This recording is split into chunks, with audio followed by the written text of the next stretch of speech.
আমরা হতদরিদ্র জাতি নই, আমাদের ভবিষ্যৎ রয়েছে। এই পার্বত্য চট্টগ্রাম যে এখন পর্যন্ত বাংলাদেশের অন্তর্ভুক্ত রয়েছে তার কারণ মেজর জিয়াউর রহমানের বলিষ্ঠ পদক্ষেপ। আমাদের বন্ধু রাষ্ট্র চাকমাদেরকে ট্রেনিং দিয়ে দিয়ে অস্ত্র দিয়ে দিয়ে ভিতরে পাঠিয়েছে।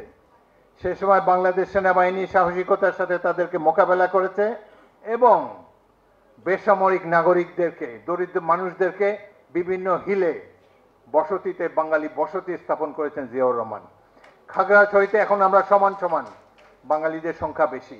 অন্যান্য অঞ্চলেও এখন বাঙালিদের সংখ্যা অনেক বেড়েছে। আমাদের বন্ধু রাষ্ট্রের ইদানিংকালের যে কর্মকাণ্ড দেখছি, ওই সময় যদি প্রেসিডেন্ট জিয়াউর রহমান এইভাবে বাঙালিদের বসতি স্থাপন না করতেন, এই দেশ এখন ভারতের অন্তর্ভুক্ত হয়ে যেত। এই চট্টগ্রাম এটি আমাদের দেশের সবচেয়ে সম্পদশালী এলাকা। এখানে তেল পাওয়ার সম্ভাবনা আছে, বঙ্গোপসাগর উপকূলে তেল পাওয়ার সম্ভাবনা আছে। সুতরাং আমরা হতদরিদ্র জাতি নই, আমাদের ভবিষ্যৎ রয়েছে। বাংলাদেশের ভবিষ্যৎ দ্রষ্টা হিসাবে তিনি তরুণদেরকে উজ্জীবিত করার চেষ্টা করেছেন। যেমন উজ্জীবিত করেছেন স্বাধীনতার ঘোষণায়, লক্ষ কোটি মানুষ উজ্জীবিত হয়েছিল তার কালুরঘাট বেতার কেন্দ্রের ঘোষণায়। এই ঘোষণার কৃতিত্ব তাকে দেওয়া হয় না, তারা বলে তাদের নেতা ঘোষণা দিয়েছেন। অথচ 10টার সময় জনাব তাজউদ্দিন আহমদ টেপ রেকর্ডার নিয়ে বঙ্গবন্ধু শেখ মুজিবুর রহমানের কাছে গিয়েছেন, বলেছেন পাকিস্তান আর্মি মুভমেন্ট শুরু করেছে, আপনি স্বাধীনতার ঘোষণা দেন। তিনি বলেছেন আমি যদি স্বাধীনতার ঘোষণা দেই তাহলে আমি বিচ্ছিন্নতাবাদী হিসাবে চিহ্নিত হব, পাকিস্তান সরকার আমার বিচার করবে। আর একটি কথা বলি, তারা স্বাধীনতার দাবিদার। যেহেতু যশোর কুষ্টিয়া অঞ্চলে এসেছি, যশোর অঞ্চলে আমার পাশের সেক্টরে, আমরা 8 সেক্টরে ছিলাম, যশোর অঞ্চল 8 সেক্টর ছিল, খুলনা 9 সেক্টরে ছিল। সেখানে আরেকজন ক্যাপ্টেন মুস্তাফিজুর রহমান আমার বন্ধু, আমার পাশের সেক্টরে ছিলেন শিকারপুর এই এলাকাতে। তিনি পরবর্তীকালে বাংলাদেশ সেনাবাহিনীর সেনাপ্রধান হয়েছিলেন। অত্যন্ত সাহসী মানুষ, ইঞ্জিনিয়ার। 98 সালে যশোর ক্যান্টনমেন্টে তিনি যখন সেনাপ্রধান, একদিন আমাকে টেলিফোন করলেন, হাফিজ চলো 8 সেক্টরের পুনর্মিলনী হচ্ছে, আমরা যশোরে যাই। সেনাপ্রধান অনুরোধ করেছে, আমি তখন বিএনপির এমপি। গেলাম, এখানে যশোরে আসলাম।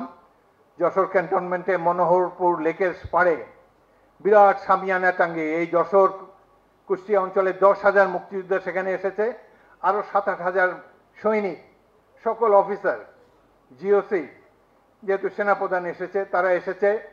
এই অঞ্চলের এমপিরা সবাই ছিল। আমিও মঞ্চের উপরে অন্য এমপিদের সাথে বসা, সেখানে জেনারেল মুস্তাফিজুর রহমানের বক্তৃতাটা শোনেন। মুস্তাফিজুর রহমান খুবই সহজ সরল লোক। মাইকে উঠে বললেন যে আমি কিভাবে মুক্তিযুদ্ধে অংশগ্রহণ করেছি সেটিও আপনাদেরকে জানাতে চাই।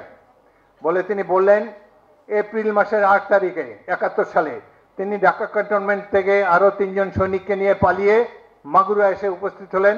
মাগুরা গিয়ে রিপোর্ট করলেন জনাব সোহরাব হোসেনের কাছে। সোহরাব হোসেন সাহেব আওয়ামী লীগের সিনিয়র লিডার, প্রথম ক্যাবিনেটে পূর্তমন্ত্রী ছিলেন। সোহরাব হোসেনের কাছে গিয়ে বললেন যে আমি ক্যাপ্টেন মুস্তাফিজুর রহমান, যুদ্ধ করতে এসেছি, মুক্তিযুদ্ধে যোগ দিতে এসেছি। ক্যাপ্টেন সোহরাব হোসেন সাহেব বলে, আরে ক্যাপ্টেন সাহেব, আপনাকে কে ডেকেছে এখানে? আপনি ফেরত দিয়ে চাকরিতে জয়েন করেন। এটা তো রাজনৈতিক ব্যাপার, আমরা আলাপ আলোচনা করে এটা সমাধান করে নিব, কোনো যুদ্ধ বিগ্রহের এখানে দরকার নাই। 8 এপ্রিল তারিখে আওয়ামী লীগের নেতা, সিনিয়র মোস্ট লিডার, এই যশোরে মাগুরায় বসে একজন মুক্তিযোদ্ধাকে এই কথা বলছে। অথচ এখন বলে তারা স্বাধীনতার নাকি বহু আগে থেকে চিন্তা করেছে। এপ্রিল মাসের 8 তারিখে আর্মি অফিসারকে বলে কেন আপনার চাকরিতে যায় জয়েন করেন। তো এইসব কল্প কাহিনী।